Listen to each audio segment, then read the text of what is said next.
What's up guys, welcome back to Drew Tutorial, and in today's video guys I'm going to show you how to change your availability status in Google Chat.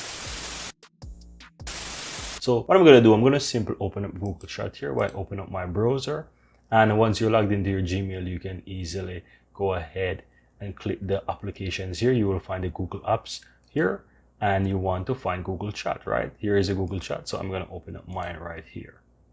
Now once you're inside Google Chat guys, you will see right at the top here guys, towards the right hand side, you will have the status, right? So currently mine is set to active, but if you click on the little drop down here, you will have a few more options, right?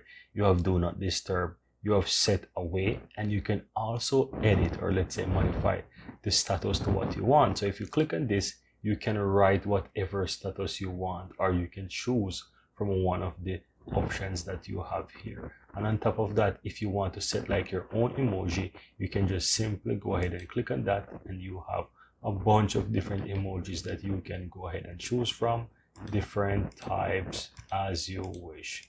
Very useful guys, very useful options here that you can find. So you just need to go through it, find something, right? So for example, I want to use a car, I can click on it and I can just write driving, right? Simple to say that I'm driving. You can also go ahead and modify it to say within the next 30 minutes, 1 hour, this week, customer. You can even customize it as you wish. So let's say I want to say I'm driving for 1 hour, right? Leave it like that, click done, and my status will now move to driving, and people will be able to see that I'm driving, right? So that's basically how you do it guys. And if you want to go ahead and clear it, you can also go ahead and put it back to what you want. So you can simply go ahead and click on it, remove it just like that, click done, and you go back to active as you wish, right? Now guys, I really hope that you found this tutorial very helpful, and if you do, go ahead and give this video a like and share your comments below. I'd really appreciate that. And if you're seeing the channel for the first time, welcome to Drew Tutorial.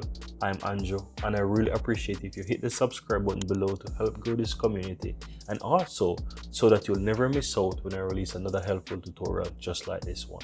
Thank you very much, and see you next time.